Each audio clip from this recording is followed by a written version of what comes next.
Welcome, listeners. No one in this story believes they are the villain. We like our villains obvious. We like our evil loud, violent, unmistakable. It makes innocence easier to claim. This is not a story about monsters.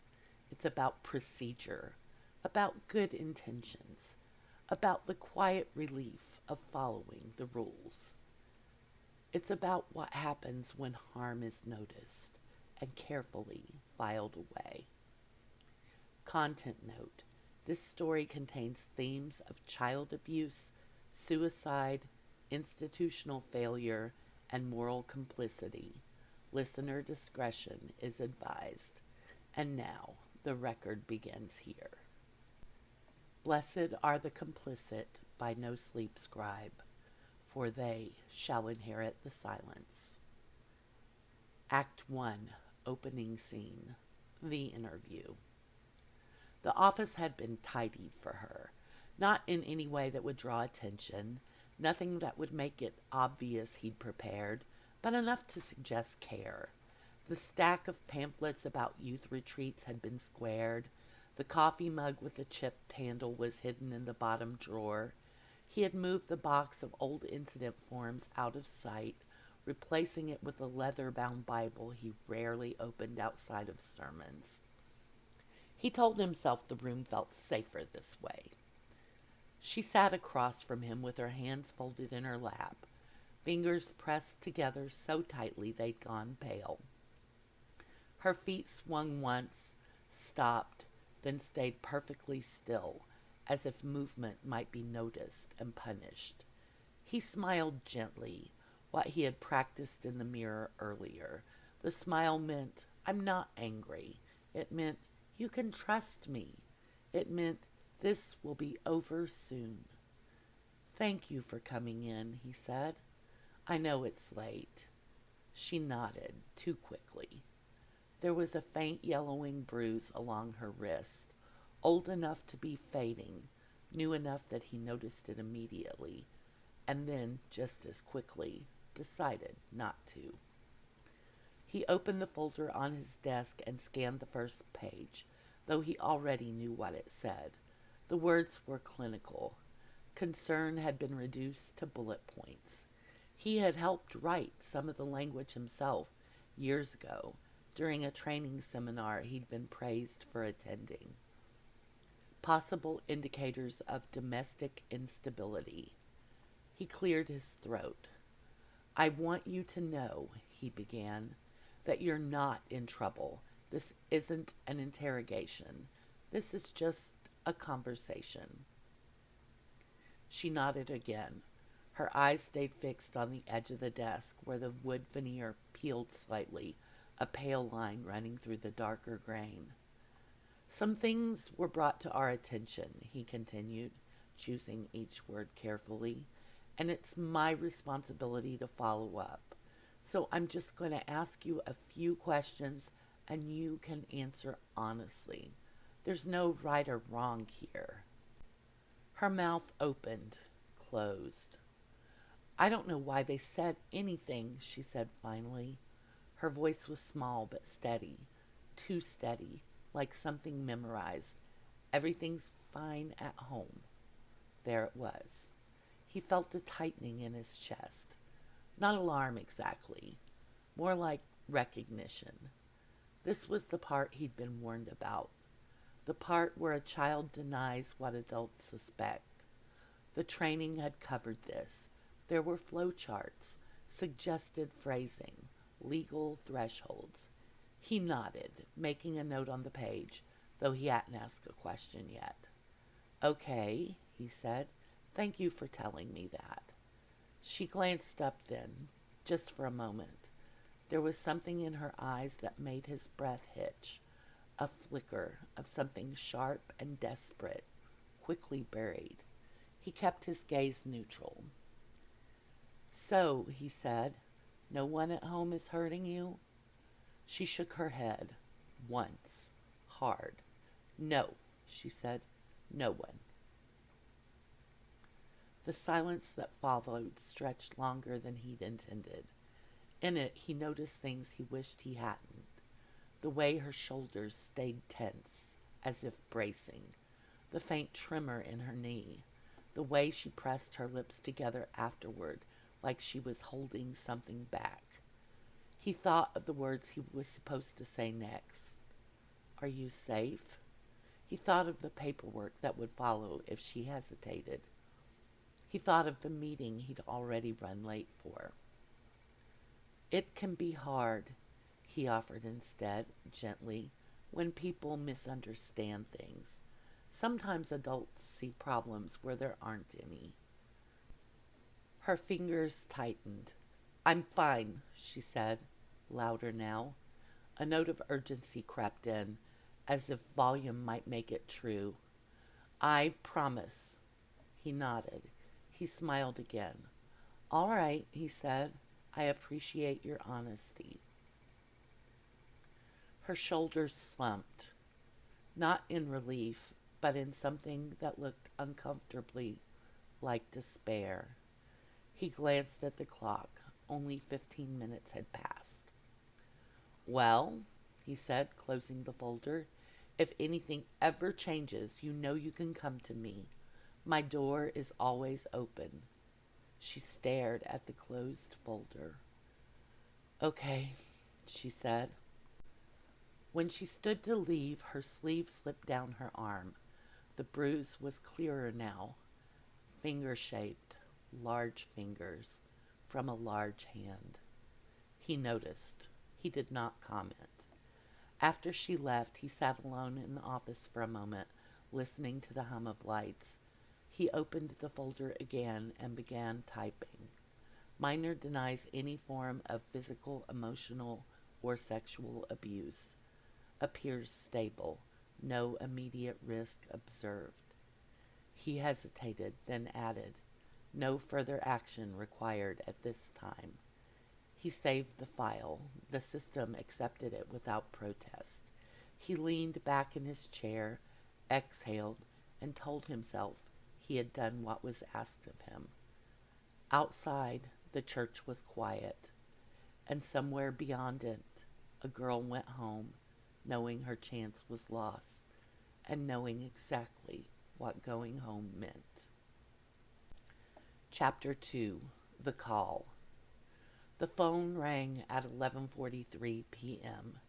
He noticed the time because it felt accusatory, the red numbers glowing too brightly in the dark of his bedroom. He had been half asleep, drifting in that shallow place where prayers blur into dreams when the sound cut cleanly through him. For a moment he considered letting it go to voicemail. He told himself this was instinct, not avoidance. People called pastors late at night for all kinds of reasons. Panic, guilt, drunken courage. If it was an emergency, they would call again. The phone rang a second time. He sat up, heart already beating faster than the situation warranted, and answered. Hello? There was a pause on the other end, breathing, controlled but strained. This is Pastor Mark, he said, supplying the calm he felt slipping away. A man spoke then, older, careful, the kind of voice that had practiced steadiness for years and finally failed at it. This is Kevin Proctor. The name registered a second too late. The girl's father. He had met him only once, in passing, after his service. Firm handshake, polite smile. A man who knew how to perform normal. There's been an incident, the man said, with my daughter. The word incident landed strangely, vague, sanitized, a word used when the truth was too sharp to hold bare. I'm sorry to hear that, Mark said automatically. Is she all right? Another pause, longer this time. No, the man said, she isn't. The rest came in fragments. Paramedics, a locked bathroom door, a belt, a note found folded into her hoodie pocket. The words slid past Mark like water over glass. He heard them, understood them, and yet they refused to settle. He sat on the edge of the bed, one hand gripping the phone, the other pressed flat against the mattress as if anchoring himself to something solid. I thought you should know, the man continued, given you spoke with her. The room felt suddenly too quiet. Even the hum of the air conditioner seemed to recede, as though the house itself were listening.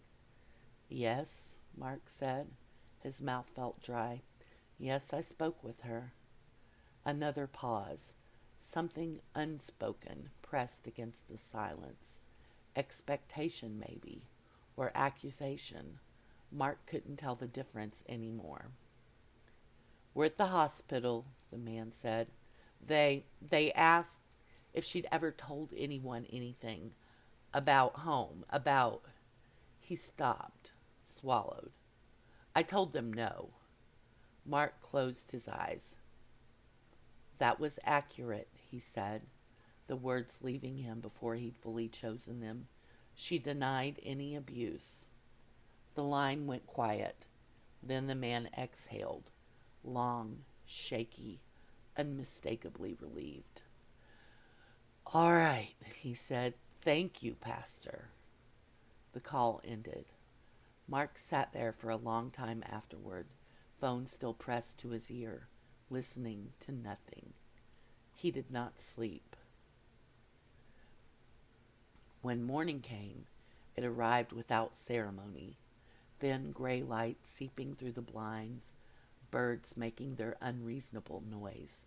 The world behaved as if nothing had happened, and that felt like a kind of cruelty. At the church, people spoke in hushed tones. News traveled quickly in a community that prided itself on closeness. Tragedy had a way of sharpening fellowship. Such a sweet girl, someone murmured in the hallway. No one saw it coming, said another. Mark nodded where appropriate, placed a hand on shoulders, offered prayers that sounded practiced because they were. He told himself this was what he was here for, to be steady when others couldn't be. In his office, he closed the door and opened her file. The words stared back at him, unchanged. Minor denies any form of physical, emotional, or sexual abuse. He read the sentence again, then again. It did not look wrong. That was the problem. It was factual, accurate, defensible. He scrolled down. No further action required at this time. A memory surfaced unbidden, the way her shoulders had slumped when he closed the folder. At the time, he had interpreted it as relief. Now the memory rearranged itself into something else entirely. Despair. He minimized the document and stared at his reflection in the darkened computer screen. His face looked the same as it always had, tired, earnest, unremarkable. A good man by most metrics. A man who followed instructions. You couldn't force her to talk, he said aloud, testing the sound of it. The office absorbed the words without comment. He thought of the training seminar again, the flowcharts, the warnings about leading questions, the emphasis on liability. He had followed all of it. He had done exactly what was expected. So why did his chest feel tight? The funeral was 3 days later. White flowers, soft music, words like angel and peace deployed carefully, as if enough repetition might make them true. Mark stood at the pulpit and spoke about God's closeness to the brokenhearted, about mysteries beyond human understanding. He did not mention responsibility. He did not mention silence. From the corner of his eye, he thought he saw movement. Someone standing at the back of the sanctuary, half hidden by shadow. He glanced over. There was no one there. Afterward, he told himself it had been exhaustion. Grief played tricks on the mind. He had heard that somewhere. That night, he dreamed of paperwork. Forms stacked endlessly on a desk that stretched beyond sight. Every page bore the same sentence. Every time he signed his name, another page appeared. He woke with his heart racing, the sheets twisted around his legs. "You did what you were supposed to," he whispered into the dark. The words did not comfort him. It was the mirrors that unsettled him most. Not because they showed anything unusual, but because they seemed to hesitate. In the bathroom, brushing his teeth, he caught the faintest delay between movement and reflection, a fraction of a second, easily explained away. He leaned closer, searching for it again. The mirror behaved. In the church hallway, passing a framed photo behind glass, he thought he saw someone standing just out of frame. When he stopped and turned, there was only his own tired face looking back. He laughed softly, shaking his head. "Get a grip," he muttered. That night, as he knelt beside his bed to pray, the words came out wrong. They tangled and collapsed into each other, stripped of their usual rhythm. He tried again, slower this time. "Lord," he began, "if there was something I missed." The sentence stalled, not because he didn't know how to finish it, but because he suddenly understood what the answer would sound like. The room felt full, not crowded, attentive. A pressure settled behind his eyes, like the onset of a headache. He squeezed them shut, breathed in, breathed out. "You're imagining things," he told himself. "Grief does this." A thought surfaced that was not quite his own, phrased with unsettling clarity or guilt. He opened his eyes. The room was empty, but the feeling remained. And for the first time since the call, a terrible possibility took shape. Not that he had made a mistake, but that he had made the correct choice according to every rule he was taught, and that those rules had been drafted for liability, not mercy. Somewhere deep inside him, something shifted and noticed him noticing. Chapter 3, The Record. He went back to the file on Tuesday, not because he had to. No one had asked him to. The matter officially was closed. Tragedy did not reopen paperwork. It only archived it. But the file had begun to feel unfinished in a way he couldn't name, like a sentence that ended too cleanly. He waited until the church was empty, after the youth room lights were shut off, after the custodian's cart rattled down the hall and disappeared. The building settled into its nighttime posture, all hollow echoes and patient darkness. Mark logged in. The system greeted him the way it always did, impersonal, efficient, unquestioning. He navigated through folders that felt suddenly unfamiliar, as though they belonged to someone else who shared his name. He opened her report. The cursor blinked at the end of the final line. No further action required at this time. He hovered the mouse over the text. There was a moment, a small one but distinct, where he felt an urge to change something, add a word, clarify a nuance, introduce doubt. He didn't know what he would write, only that the sentence felt incomplete now. "You can't rewrite history," he said quietly. The screen, as before, did not argue. He scrolled upward, rereading the intake notes. The phrasing struck him differently this time. He had written it to be neutral, but neutrality, he was realizing, had a shape. It leaned. It favored silence. Appears stable. The word appears did a lot of work there. It always had. He clicked into the internal comments tab, something he rarely used, a place for administrative observations, not part of the official record. He didn't remember typing anything there, but the tab glowed faintly, indicating activity. Frowning, he opened it. There was text, not in his voice. The font was the same, the formatting identical, but the language.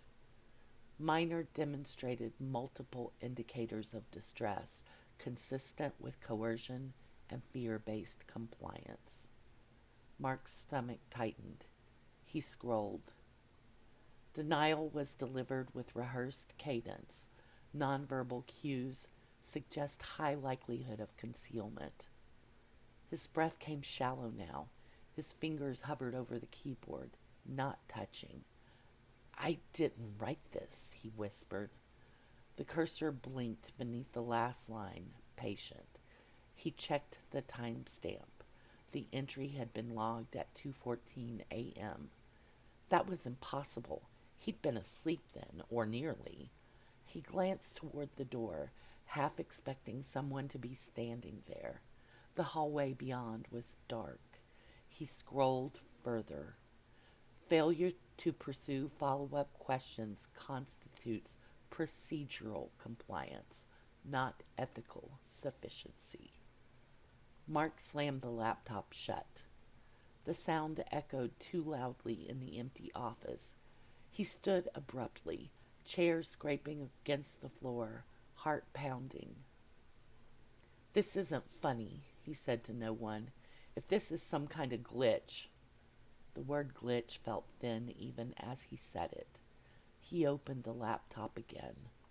The comments tab was empty.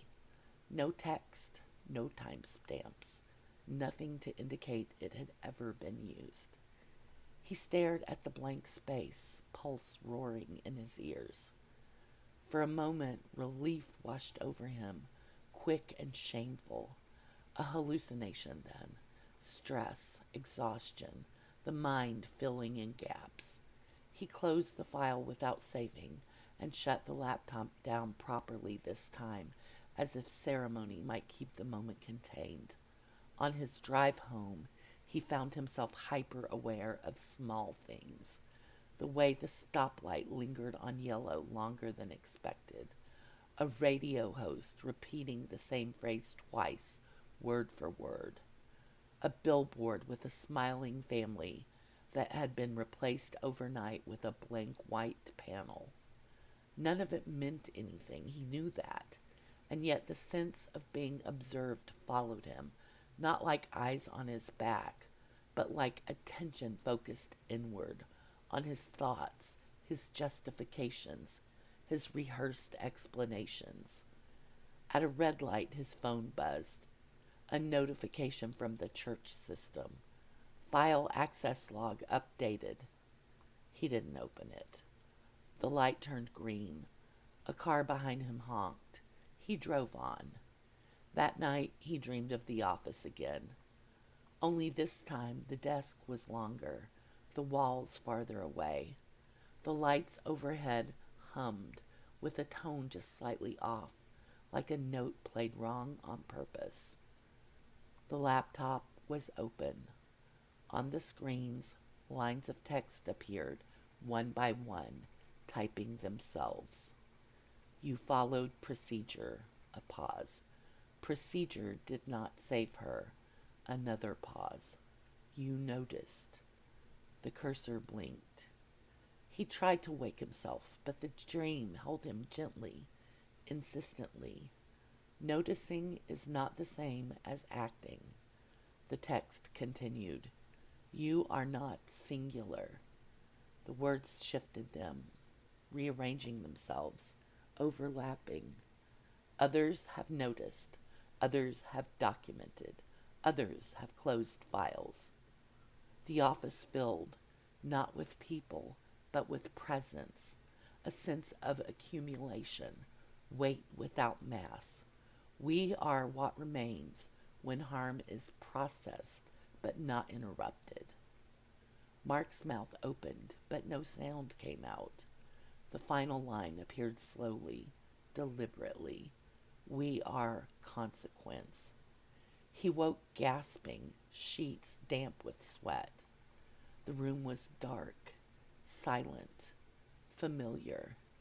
He lay there for a long time, staring at the ceiling, replaying the dream with the kind of clarity that refused to fade with waking. It's just stress, he said aloud.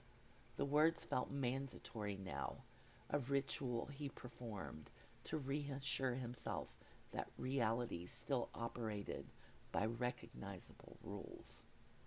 He swung his legs over the side of the bed and stood. In the mirror across the room, his reflection stood with him, but lagged behind a fraction of a second. He raised a hand. The reflection followed. He lowered it. So did the reflection. Everything behaved. Still, he found himself leaning closer, studying his own face as if it belonged to someone he'd only recently met. You did what you were supposed to, he said to the man in the glass. The reflection did not argue, but something in its eyes suggested it was listening and waiting. Chapter 4, Follow-Up. He told himself he needed confirmation. That was the word he used, confirmation, because it sounded responsible, objective. It implied that truth existed independently of his fear, that he was merely checking his work. He did not tell himself the other truth, that he was hoping to find nothing. The youth files were stored alphabetically. Mark had helped design that system too. Clean, intuitive, mercifully impersonal. Names reduced to tabs.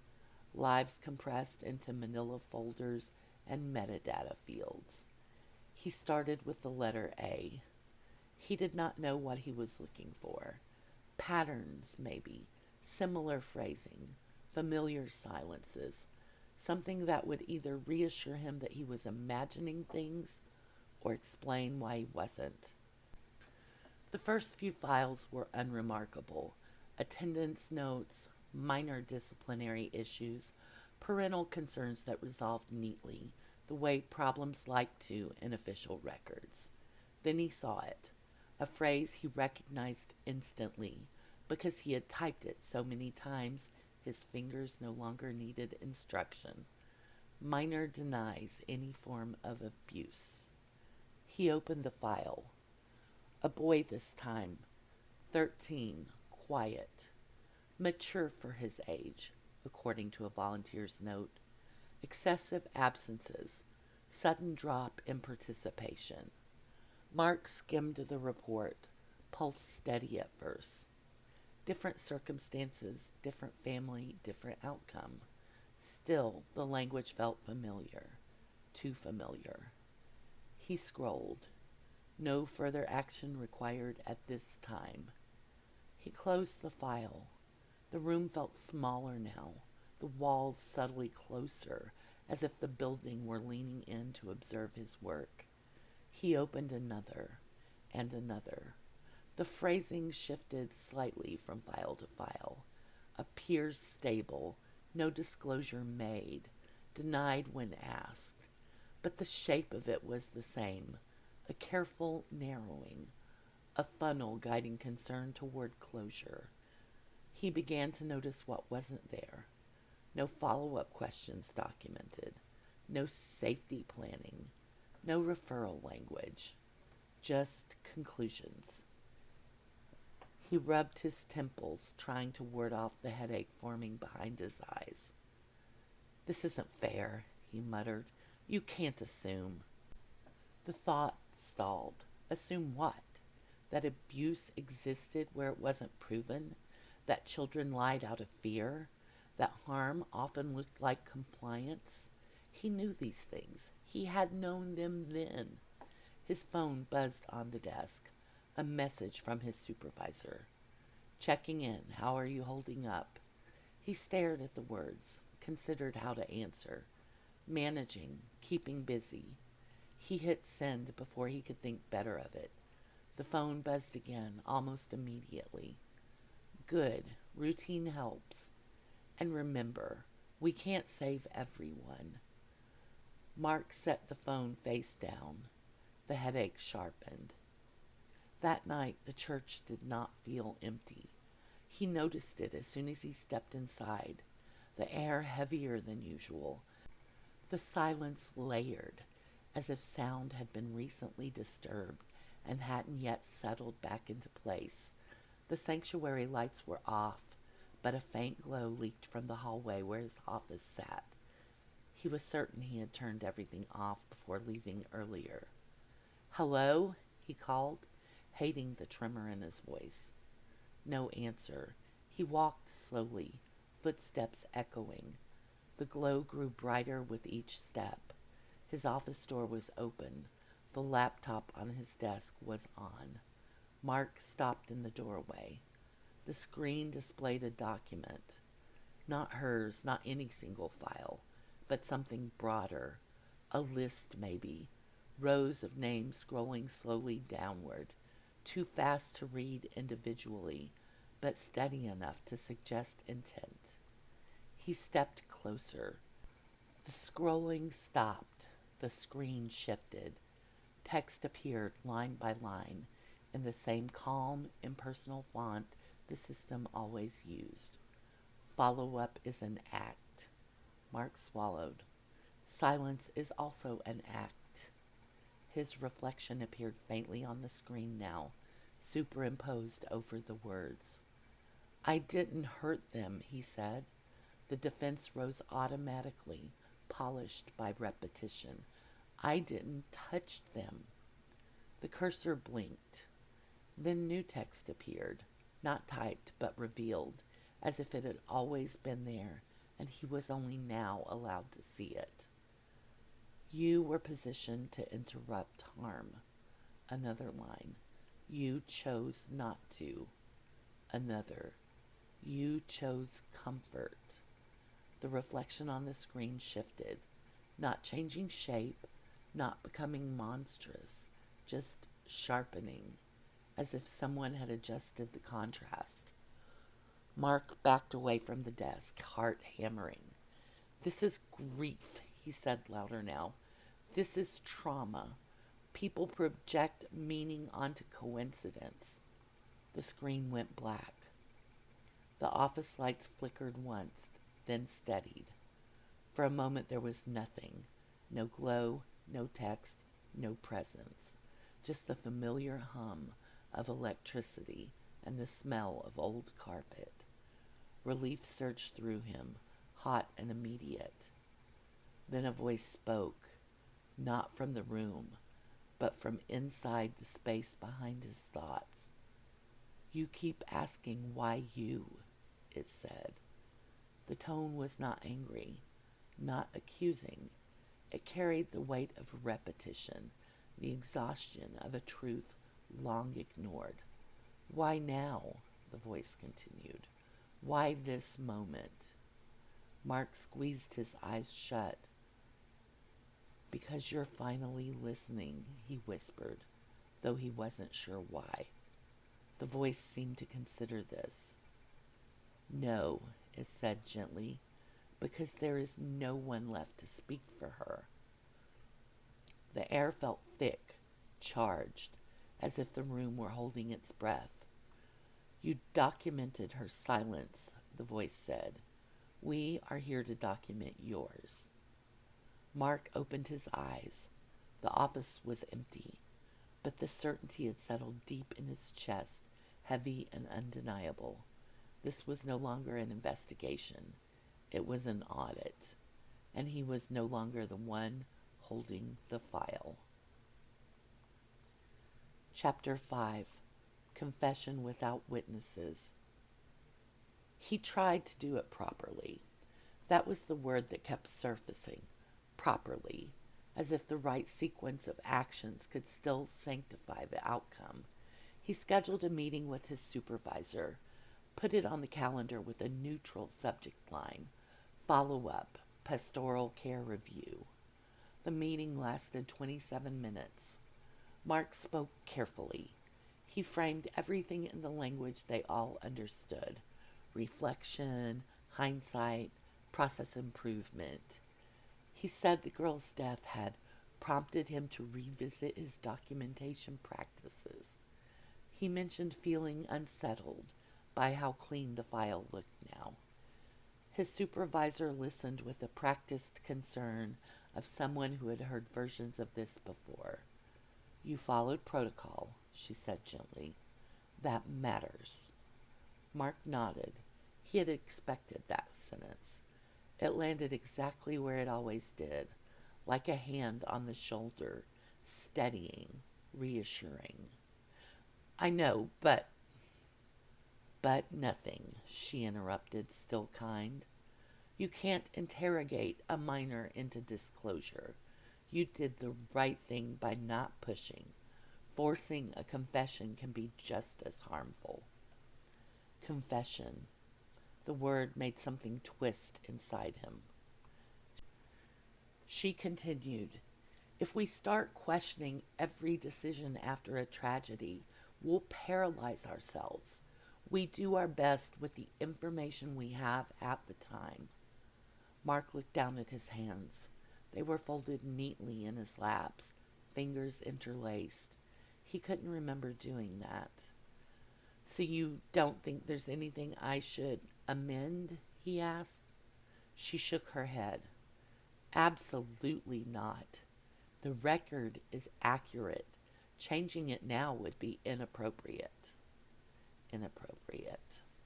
Another word with a shape, a door that closed quietly.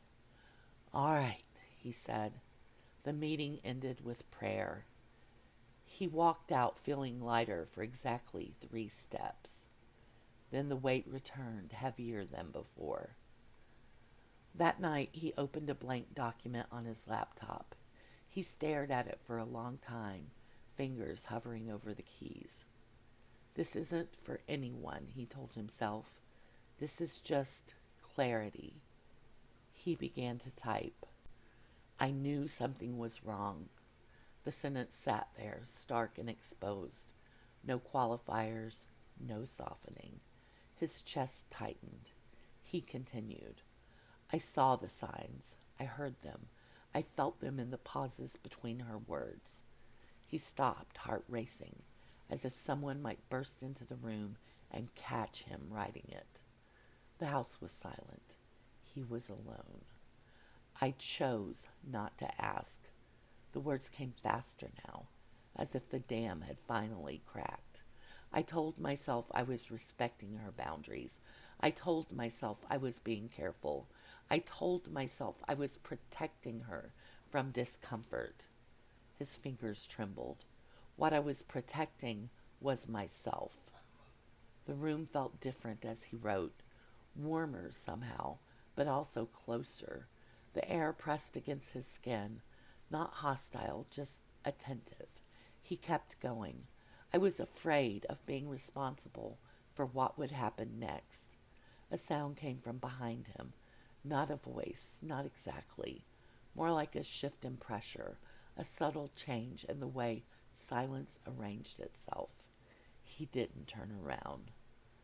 "I thought harm only counted if she spoke it aloud." The laptop screen flickered once. He swallowed and forced himself to continue. "I was wrong." The cursor blinked.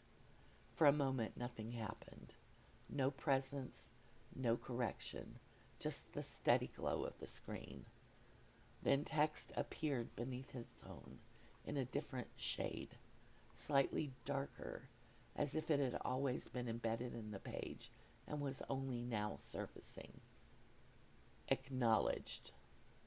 Mark's breath caught. More text followed line by line, patient and precise. Confession does not equal repair. Recognition does not reverse outcome. Clarity is not absolution. He closed his eyes. I know, he whispered. The presence did not recede. Then continue. He typed until his hands ached. He wrote about the bruise, the way her denial had sound rehearsed, the moment he chose the clock over the questions, the relief he felt when the system accepted his report without protest. With every sentence, the room felt fuller, not with anger, not with menace, but with accumulation. Each truth seemed to add weight, not remove it. When he finally stopped, the document was several pages long. He scrolled back to the beginning. It looked nothing like a report. It looked like a mirror. He printed it.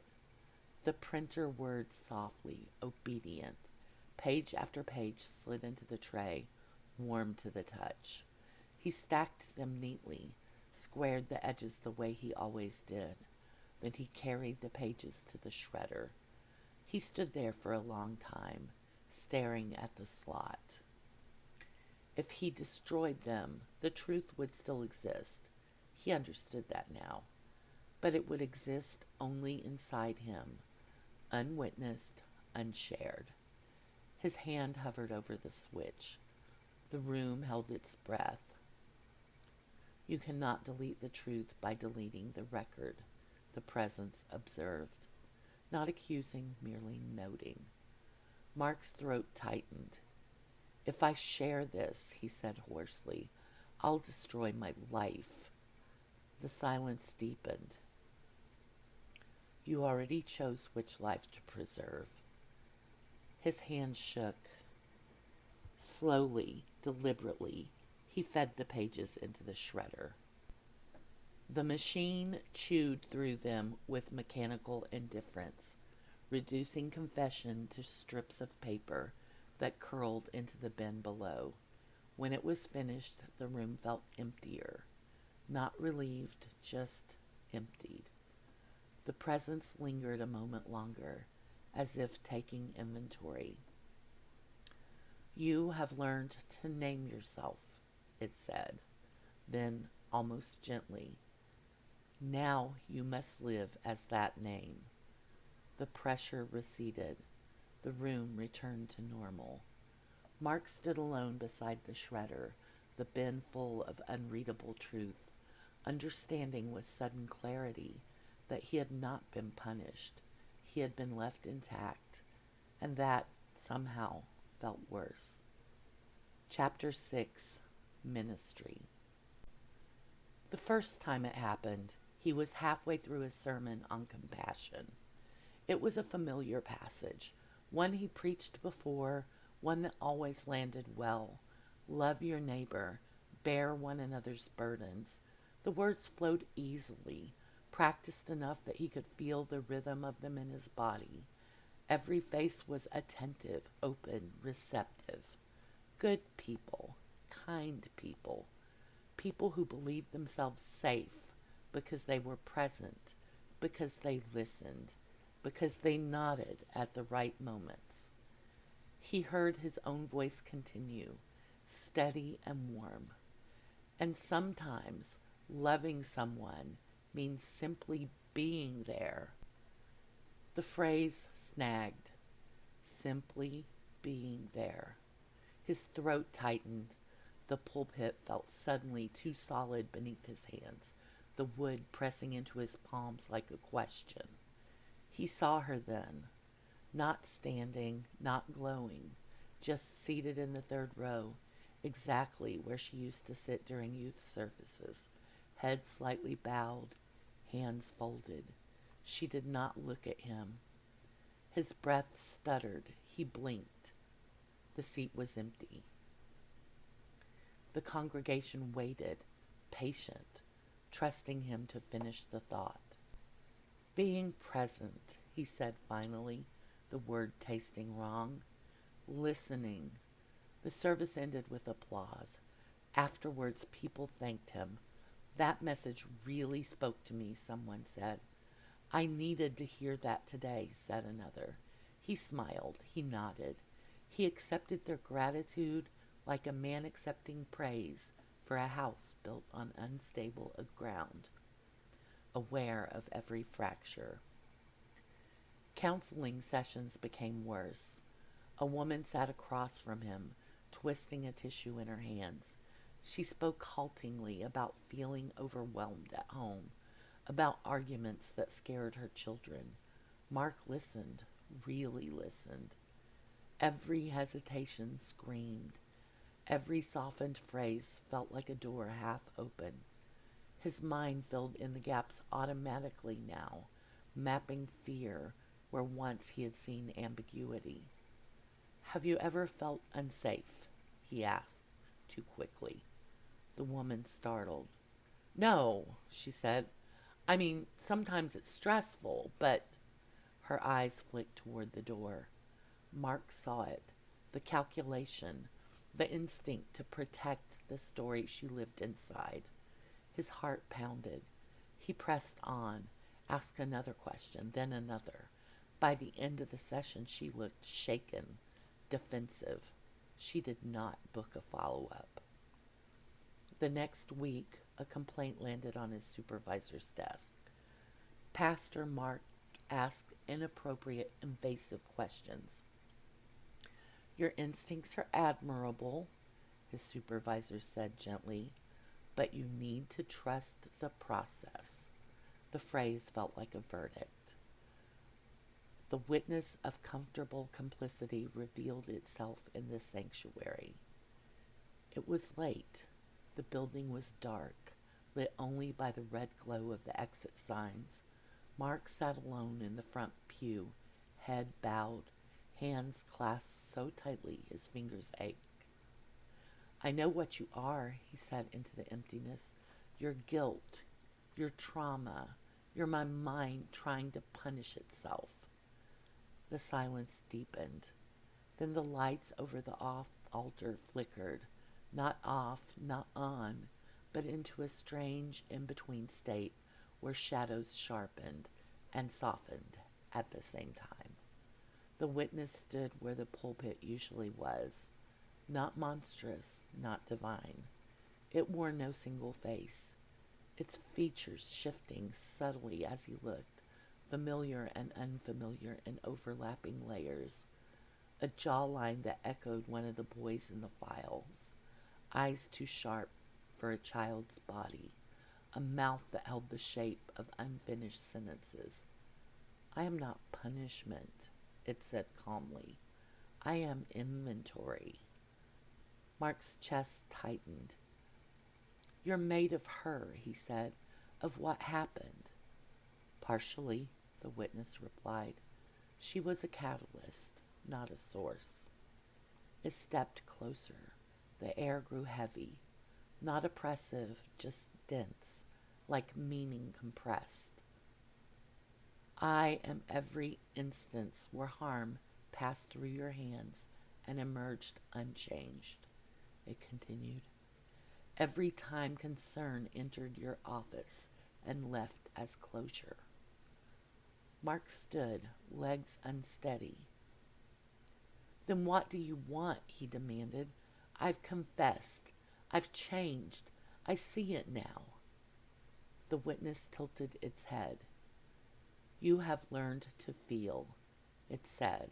You have not yet learned to act. I tried, he said hoarsely.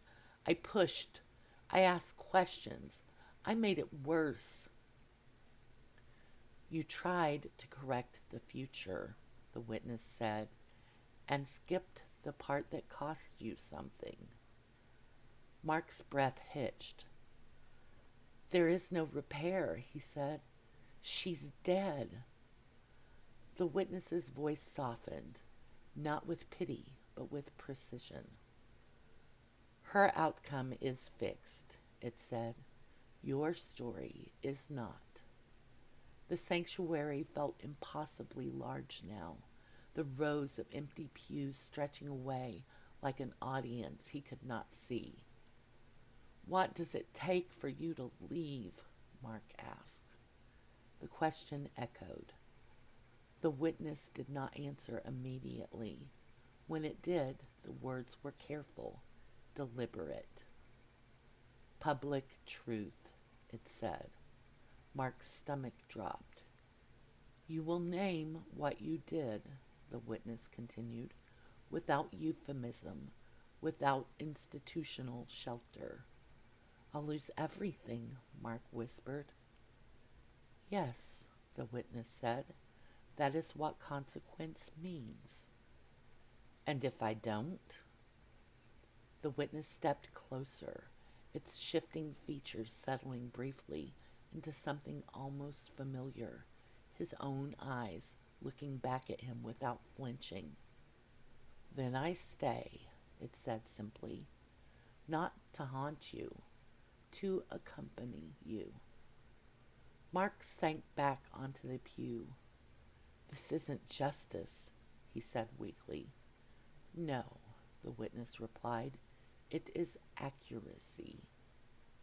Silence fell again. This time it did not feel crowded. It felt expectant. He stood at the pulpit the following Sunday with his notes folded neatly beside him. The congregation smiled up at him, trusting as ever. His mouth opened. For the first time, he did not know what would come out. And somewhere behind him, unseen but unmistakably present, the witness waited, not for repentance, not for forgiveness, but for the truth to finally cost him something. Chapter 7, The Cost. He had rewritten the opening 3 times. Each version softened something, a phrase bent toward explanation. A sentence leaned too hard on intention. He recognized the instinct now, the same one that had guided his hands when he typed appears stable, when he chose what to include and what to let fall away. He folded the notes anyway. Habit mattered. Structure mattered, even now. The sanctuary hummed with low conversation as people settled in. Familiar faces, families he had baptized children for, couples he had counseled through infidelity and grief, teenagers whispering in the back row, half listening, half living elsewhere. He searched for the 3rd row seat without meaning to. It was empty. The opening hymn ended. Applause rose and faded. He stepped to the pulpit. The wood felt solid beneath his palms, real, grounding. Good morning, he said. The words echoed back to him, unchanged. I was going to preach about forgiveness today. A few nods, smiles, anticipation. But I can't. The room stilled, not silent yet, but attentive in a different way, the kind of attention that leaned forward. There's something I need to say, he continued, and before I do, I need to be clear about what this is not. His heart pounded. He could feel it in his throat. This is not a lesson. It's not a metaphor. And it's not something I've resolved. A laugh rippled nervously through the room. He did not smile with them. A few weeks ago, he said, a girl from our youth group died. The air shifted, shoulders straightened. The word died carried weight when spoken without cushioning. I was asked to speak with her beforehand, he went on, because there were concerns, serious ones. Someone in the front row frowned. She denied being abused, Mark said, and I documented that denial. His voice stayed steady. That surprised him.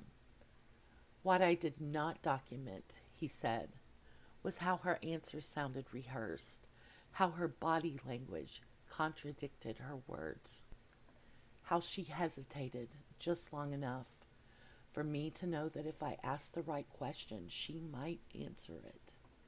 A murmur moved through the room now. Confusion, discomfort. "I didn't ask," he said. The words landed harder than he expected. A few people shifted in their seats. "I told myself I was respecting her boundaries," he continued. "I told myself I was being careful. What I was actually doing was protecting myself from responsibility." Someone stood. "Pastor, this isn't appropriate," a man began. Mark raised a hand, not commanding, just asking. "I need to finish." The man sat back down, jaw tight. "I filed a report stating there was no abuse," Mark said. "I closed the case, and she went home." Silence now, complete. No coughs, no whispers. "She killed herself," Mark said quietly.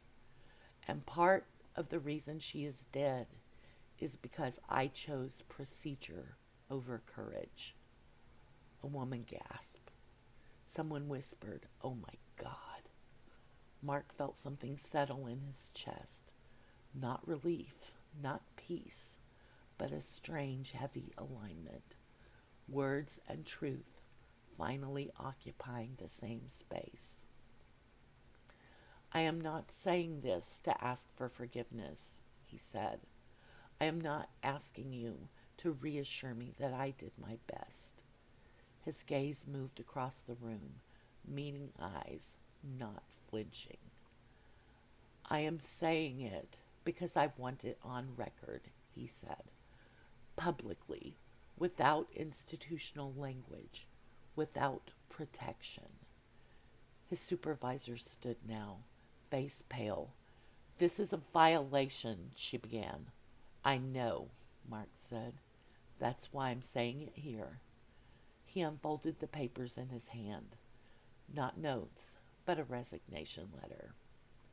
"I can no longer serve in this role," he said, "because I have proven that when someone's safety depends on me, I might choose comfort over courage." He set the letter on the pulpit. "I don't know what happens next," he said, "but I do know that if we want to be a place that claims to protect the vulnerable, then silence cannot be our doctrine." No applause followed, no immediate outrage either, just shock, processing, the slow rearranging of belief. Mark stepped back from the pulpit. As he did, he felt it, the subtle release of pressure he had carried for weeks. Not lightness, not absolution, absence. He turned, half expecting to see the witness standing where it had before. The space was empty. The sanctuary felt different now. Not hollow, not crowded. Honest. He walked down the central aisle, past faces that would no longer look at him the same way, past people who would defend him and others who would not. At the doors he paused. For a moment, a brief, terrible moment. He wished the presence would return, that it would tell him what came next, that it would stay so he would not have to carry this alone. It did not.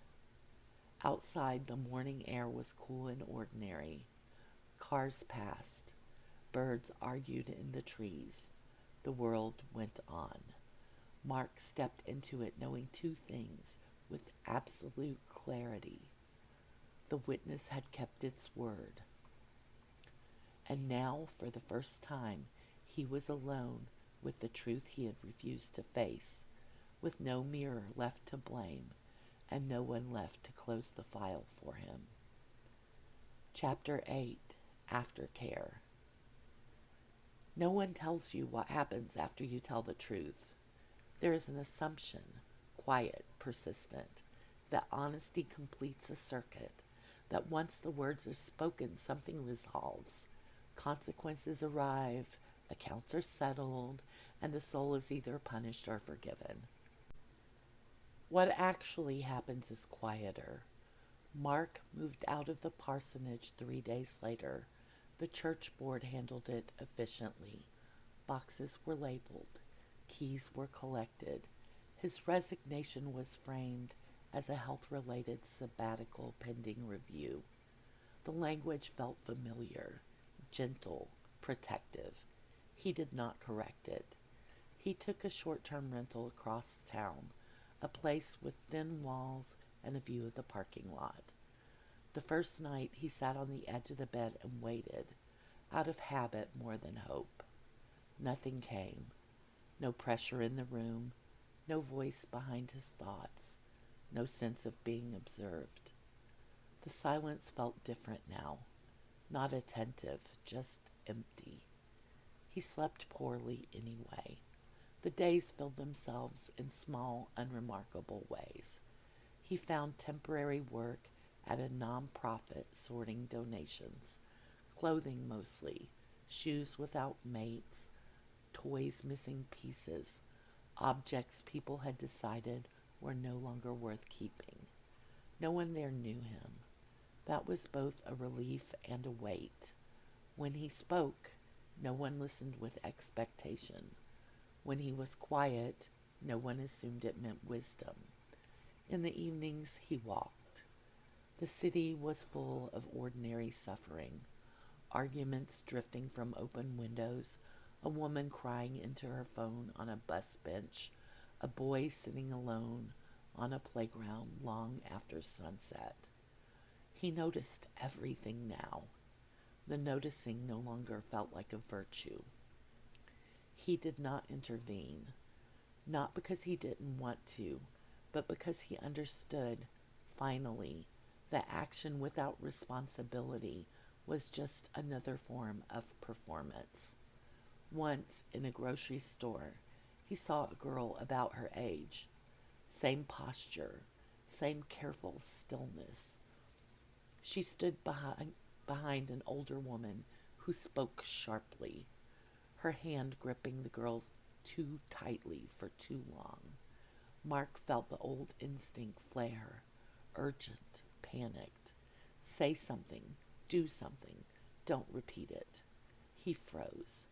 Then, slowly, he took out his phone and called it in, gave a description, a location, stayed on the line until help arrived. He did not approach the girl. He did not introduce himself. He did not become the story. When he hung up, his hands were shaking. No presence spoke. No voice affirmed the choice. That, he realized, was part of it. At night, memories came uninvited. Not just hers, but others.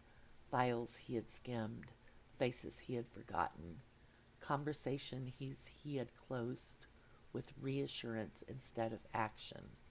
He did not argue with the memories anymore. He did not defend himself against them. He let them arrive and leave as they would. Some nights he whispered apologies into the dark. He did not expect anyone to hear them. Months passed.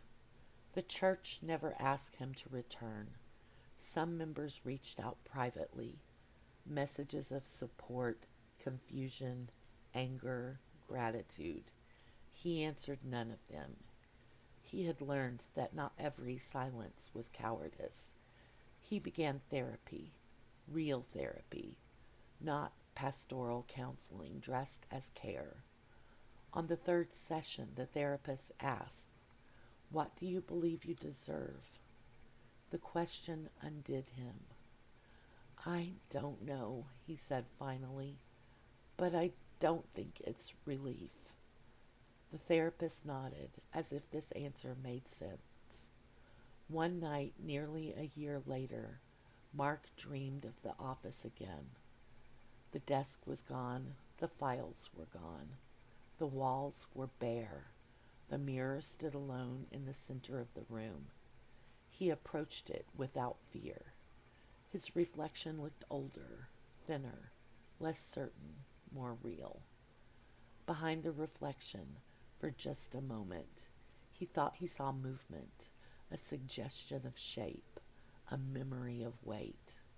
He did not turn around. The reflection met his gaze.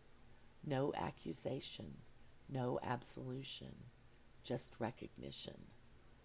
He woke with tears on his face and no sense of being watched.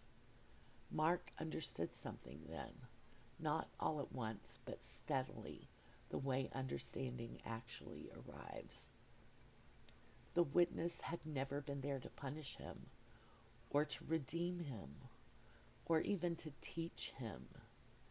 It had been there to remain with him until he could do it himself, until he stopped outsourcing responsibility to systems, intentions, beliefs, or silence, until the truth could live inside him without being reframed, softened, or filed away.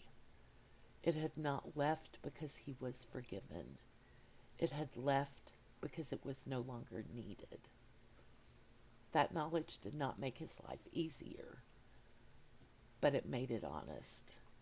And that, finally, was something he knew how to live with, even if it hurt. Epilogue.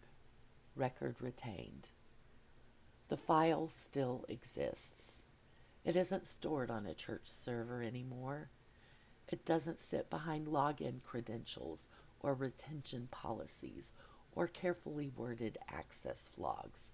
It lives elsewhere now, in places without headers or margins. It lives in Mark's body, in the way his breath catches when someone says everything's fine too quickly, in the way his eyes linger when a story ends too neatly, in the way the silence now feels loud enough to require response. Once a year, on a date he does not need to look up, Mark visits a small public park across town. There is no plaque, no bench with a name carved into it, just a stretch of grass, a few trees, and a path people use without thinking. He sits, he notices. He does not pray for forgiveness. He does not ask for signs. He simply holds the memory without trying to shape it into meaning. This, he has learned, is what remembrance looks like when it is not self-serving. Occasionally, rarely, he catches his reflection in a darkened window at night. For a split second, his mind still reaches for the old fear, the old expectation of presence. Nothing appears. No voice rises. No mirror speaks back. The absence no longer feels like abandonment. It feels like trust. Somewhere, harm continues to happen in quiet rooms. Somewhere, systems still mistake documentation for protection. Somewhere, someone is folding their hands and telling themselves they are clean. Mark does not imagine himself as an answer to any of that. He knows now that salvation narratives are dangerous when they center the wrong person. All he allows himself is this. When the moment comes, when the pause stretches long enough to hold truth, he will not look at the clock. And if that choice costs him comfort, certainty, or belonging again someday, he will pay it. Because the record is no longer something he files. It is something he keeps. He will never again be the form of sanctuary with the soul of complicity. The church did not collapse. That surprised people. There were weeks of tension, meetings held behind closed doors, statements drafted and revised until they said nothing at all. Attendance dipped, then steadied. The sanctuary lights still came on every Sunday morning. The words safe, healing, and family continued to appear in sermons, carefully contextualized, carefully unexamined. The institution survived. Institutions almost always do. What changed was quieter. A new reporting policy was announced 3 months later. Mandatory external referrals, clearer escalation thresholds, a hotline number posted in the youth wing, laminated and unobtrusive, training sessions scheduled annually instead of as needed. The language was correct. The procedures were deemed sound. They called it progress because it allowed them to keep the story that mattered most, that the institution was still good. No one mentioned Mark by name. There were rumors, of course. Some said he'd had a breakdown. Some said he'd overreacted, let grief make him reckless. Some said the girl's parents were considering legal action, though nothing ever came of it. The story that settled most comfortably was the simplest one. A good man pushed himself too hard. It allowed everyone else to rest. 6 months after his resignation, the senior pastor preached a sermon on accountability. It was well received. He spoke about King David, about hidden sin, about the danger of pride. He emphasized forgiveness, restoration, the importance of unity. He did not mention systems. He did not mention procedures. He did not mention children. It was about accountability in theory, not in practice. Afterwards, congregants hugged one another in the aisles, reassured by the familiar cadence of moral resolution. None of them noticed the brief flicker in the sanctuary lights just before the benediction. The witness remained, not in Mark's absence, but in the church's continuation. It lingered in the margins of meetings where concerns were noted and deferred. It settled into the spaces between questions that were almost asked. It threaded itself through phrases like, "We don't have enough information," and "We must be careful." For now it wore the shape of pauses, of averted eyes, of a hand hovering over a form, then moving on. When a youth leader noticed bruises on a boy's arm and decided to wait before saying anything, the witness was there. When a parent complained that their daughter had grown withdrawn and was told that adolescence was difficult for everyone, the witness listened. It did not interfere. It documented. A newly hired associate pastor sat alone in the office late at night, staring at a report that felt too familiar. The phrasing echoed something he couldn't quite place. A sentence about denial, another about stability. His stomach tightened. For a moment the room felt heavy, attentive. He thought of asking a follow-up question. Just one. The kind that changed everything. Then his phone buzzed. A message from upstairs. "Don't stay late. We'll handle it tomorrow. Don't overthink things. Pray about them." The pressure lifted. The witness receded. Not gone, just postponed. Mark never returned to the building. He passed it occasionally on his walks, a brick and glass shape glowing warmly in the evenings. From the outside, it looked exactly as it always had, welcoming, steadfast, righteous in its certainty. He did not hate it. He understood it. That was far worse. When truth finally costs the institution something it wants, the witness will loosen its grip. Until then, it remains, not as a monster haunting the faithful, but as a mirror quietly installed in the walls, waiting for someone brave enough to look directly at what the church has learned to live with and protect.